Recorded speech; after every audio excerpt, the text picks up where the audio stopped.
السلام عليكم ورحمة الله وبركاته. أهلا وسهلا بكم معنا في فيديو جديد على قناتنا قناة موكا تشانل. إن شاء الله بإذن الله تعالى في الفيديو بتاعنا النهاردة جايبين عنصر مهم جدا وأداة مهمة جدا جدا من شركة ستارت، وهو اليو اس بي بوست كيبل، الكابل اللي نقدر نستخدمه علشان نشغل الراوتر أو نشغل أي حاجة عندنا يو اس بي محتاجة باور تشتغل في أي وقت بيكون في انقطاع في التيار الكهربي أو الكهرباء تكون قطعة فيه. نقدر إن احنا نستخدم الكابل ده علشان نشغل الابلكيشن ديت، واهمها طبعا الراوتر عشان الناس اللي بيبقى عندها مذاكره او الناس اللي عندها شغل عن طريق الانترنت تقدر بسهوله جدا ان هي تستخدم الكابل ده. بس كالعاده في بدايه الفيديو بطلب منكم دايما ان انتوا تدعمونا على قناتنا من خلال ان انتوا تعملوا لايك للفيديو وتعملوا سبسكرايب عندنا في القناه وتفعلوا زر الجرس عشان يوصل لكم كل جديد. ويلا بينا نبدا نقول بسم الله الرحمن الرحيم.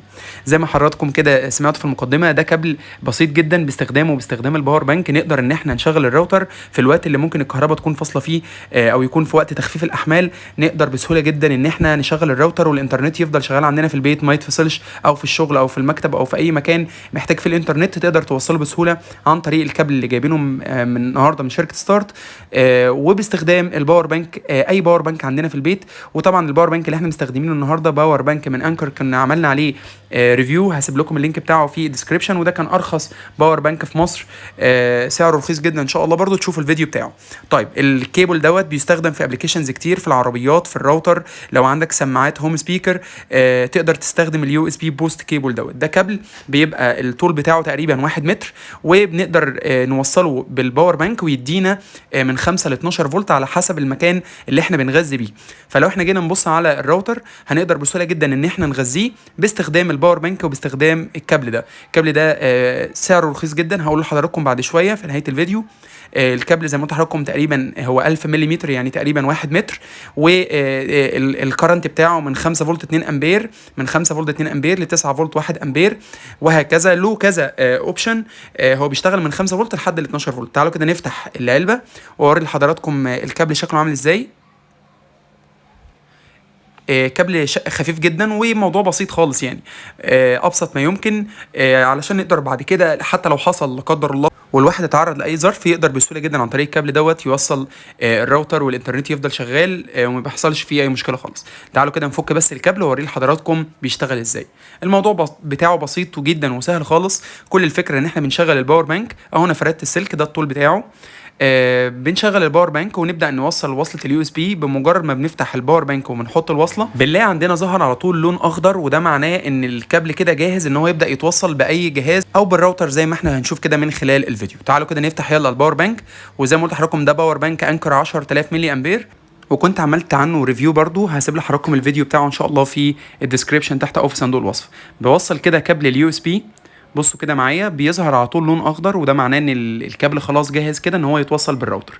كل اللي هنعمله دلوقتي ان احنا هنفصل بقى الكابل بتاع الباور بتاع الراوتر اللي جاي من الكهرباء اللي احنا موصلينه في الكهرباء، والراوتر شغالها قدام حضراتكم.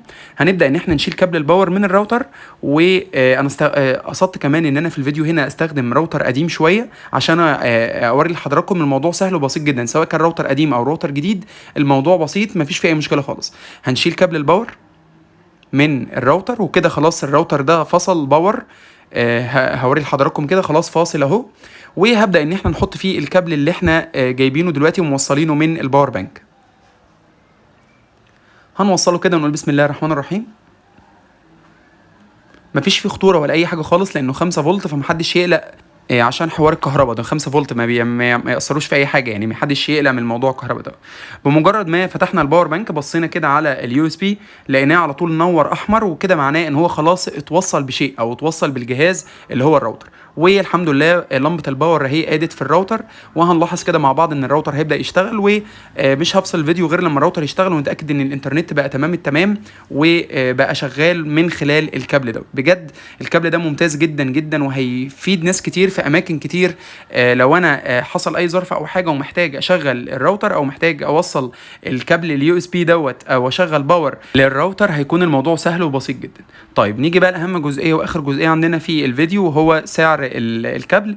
الكابل وقت تسجيل الفيديو كان عامل 120 جنيه، كنت جبته من خلال موقع رنين، وهو موجود على رنين وعلى امازون وعلى جوميا، وممكن تلاقوه كمان باسعار اقل من كده.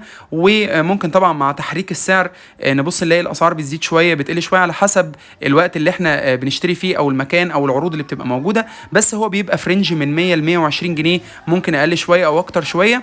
وبرضه هسيب لحضراتكم لينك في الديسكريبشن باحدث سعر للكابل دوت. وبس كده نكون وصلنا لنهايه الفيديو. اتمنى من ربنا سبحانه وتعالى ان احنا دايما بنحاول نقدم لكم فيديوهات تكون مفيده عندنا في القناه، ونحاول دايما ان احنا نجيب اي منتج بنجيبه ونحاول نصوره ونقول لحضراتكم وجهه نظرنا، عشان لو حد حابب يشتري المنتج دوت يكون شاف الفيديو وشاف الريفيو بتاعه. وكالعاده في نهايه كل فيديو بطلب منكم دايما ان انتوا تدعمونا على قناتنا من خلال ان انتوا تعملوا سبسكرايب عندنا في القناه، وتعملوا لايك للفيديو، وكمان تفعلوا زر الجرس عشان يوصل لكم كل جديد.